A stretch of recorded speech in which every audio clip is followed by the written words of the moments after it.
یا مسئله دیگر، فرق سالشماری هجری قمری و شمسی میلادی در چیست؟ از این پیشتر یک مسئله دیگر این است که خب جشن میلاد حضرت عیسی رو برای چی حالان که عیسی در تابستان تولد شدند و مردم نصارای گمراه در زمستان قید میکنند، اگرچه این در دینشان نیست؟ برای آنکه این اصلا در یکم ینور در اینجا مردم بت پرست و ثنی ها، یعنی بت پرست های مردم رومان کی است؟ بعضی علما جهت رومینی را گفتند، بعضی ها روم ایتالیا را گفتند، خلاصه این مردم اروپا، مردم روم، اینها پیش از آمدن دین نصرانیت اینا بت پرست بودن، بت عبادت میکردن. وقتی که نصرانی ها در اینجا زیاد شدن و اینها این روز را جشن میگرفتن، آهسته همین از سبب اینکه با نصرانی ها آمیخته شدند و زیاد شد،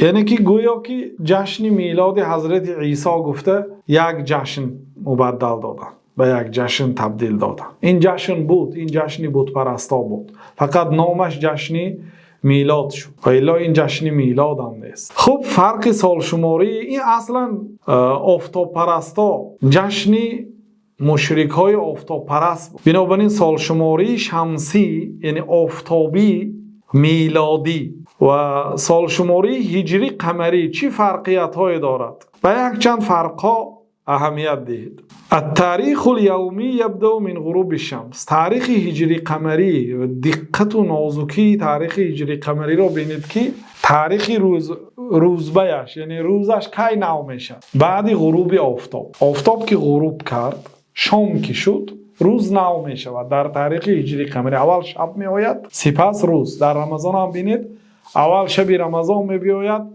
تراویح می خوانید، بعد پگاه یکم شب رمضان که هست اول تراویح می خوانید، بعد سحری روزه می داره. و الله تعالی هم در قرآن فقط شب و روز می گوید، شب را از روز مقدم داشته است. اول شب ثانی روز، شب و روز گفته الله تعالی گپ میزند، روز و شب میگوید، روز و شب نمیگوید. همین کلمه شبانه روزی هم ببینید اول شب سپس روز. و شب یکی از بزرگترین مخلوقات الله تعالی است که بعدی آسمان بزرگترین سوگند و بسیارترین سوگندی که الله تعالی خورده است از مخلوقاتش این به شب است که ما یک جمعه درباره شب با نام منافع شب، فایده های شب، یک جمعه صحبت داره، میتواند به نوارش برگردید. خب تاریخ شبانه روزی از غروب آفتاب شروع میشه و این چیزی محسوس هست، یعنی حس کرده میشه. آفتاب که نشست، شب که در آمد، روز نو میشه. دوم فرقیتش الشهری یبدأ من الهلال. ماهی نو از هلال سر میشد. هلال ماهی نو طلوع میکند. ماهی نو که بار آمد دیگر ماه نو شد، ماهی کونه تمام شد، ماهی نو. این مردم بدون ساعت و بدون اینترنت میفهمیدن. ماهتاب میبینید که ماهی نو هلال بار آمده است. هلال هی و بدر هست، بدر دین هلالی هست کو بدر ماهی پره 13 14 15 شبه که ماه پره میشه رو بدر است. هلال ابتدا و آخری ماه هلال است، یعنی ماهی نو برآمد یا آخری ماه هلال میگم. یعنی که اینا حس میکنن مردم، جدا کرده میتونن با چشم. و سنوی یبدأ من الهجره.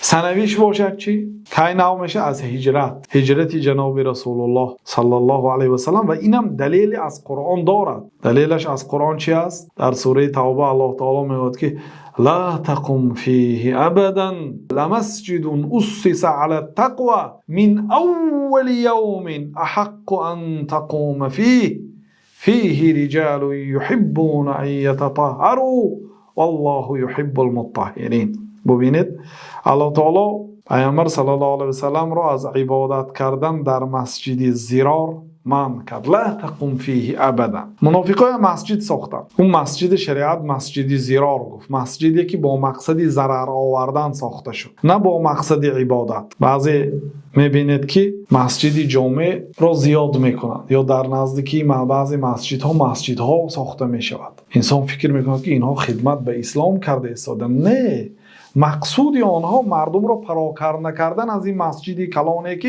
مردم زیاد جمع میشن. شما خرسند نشوید به کار دشمنای اسلام، اونو به ما مسجد ساخته ایستادن، اونو شما را پراکنده کرده ایستادن به 10 مسجدی که در اطراف این مسجد ساختن. مسجدها باید نزدیکی بد نشود، چون که در بعضی کشورها همین چیز رعایت نشده است. اذان این مسجد به آن مسجد باید نآید، قرائت این مسجد به آن مسجد نآید، یک اهل محله یک مسجد داشته باشد تا اینکه فتنه نشود. مسجد زیرا را آوردن در روبروی این مسجد ساختن. بعد الله تعالی چی گفت؟ نخوان در آن مسجد رفته نماز نخوان. لمسجد اسس علی التقوی، آن مسجدی که در اساس تقوا بنیاد یافته است، در اساس پرهیزگاری اطاعت الله تعالی برای یافتن در رازگی الله تعالی بنا شده است. من اول یوم، از اولین روز، از اولین روزی که پیامبر صلی الله علیه و سلم از مکه به مدینه آمدن، از اولی روز هجرت. ببینید این آیت بعضی علما گفتن که دلالت به تاریخ میکنند. من اول یوم، از اولین روز بنا شد، حق ان تقوم فیه، سزاوارتر است که در آن مسجد نماز گذاری. در آن مسجد یک مردهای هستند که پاک هستند و الله تعالی هم پاک ها را دوست می‌دارد. یعنی همین کلمه من اول یومین، مسجدی که از اولین روز عمارت شده است، دلالت به تاریخ هجری میکند که اصل و دلیل دارد که حضرت عمر رضی الله عنه بعد با مشورت صحابه ها از ابتدای هجرت پیامبر صلی الله علیه و سلم سال شماری هجری قمری را اعلان کردند که ما درباره سال شماری هجری قمری چند جمعه های داریم. اکنون سال شماری میلادی را نگاه کنید. تاریخ روز، تاریخ شبانه روز از کجا سر میشد؟ از نصف شب ساعت 12 شب. و هو غیر محسوس، و این حس کرده نمیشد. و غیر معقول المعنی، معناش هم نیست. برای چی ساعت 12 شب، نصف شب؟ چی معنا دارد؟ یگان چیزی حس میکردگی نیست که به چی جدا کنیم. و شهری لا یعلم سبب بدایته ولا علت لنهایته. شهریش چی؟ هر ماهش چی؟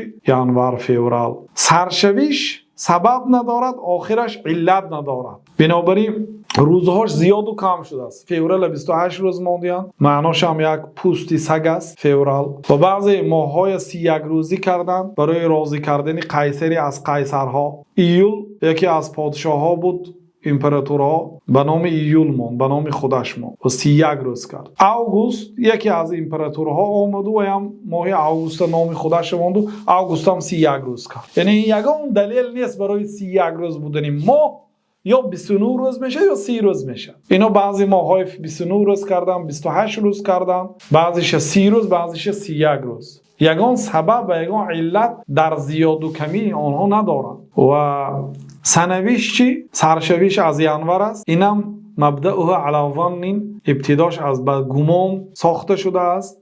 و لیس بدقیق، و این موافقت به میلاد حضرت عیسی علیه السلام نمیکنه. حضرت عیسی در تابستان تولد شدن، اینها در ینور ابتدای سال شماری گذاشتن. این خطا هست. غیر از این حضرت عیسی علیه السلام الان به تولدشون 2023 سال نمیشه. اینم غلط است، برای اینکه اینها بعد 400 سال آمده تقریبی حساب کردن. بعضی علما میگن تا 9 سال خطا کرده هستند. یعنی این یگان دلیلی با قوت نداره. اما ما روز هجرت پیامبر صلی الله علیه و سلم را میدانیم، ساعتش را میدانیم.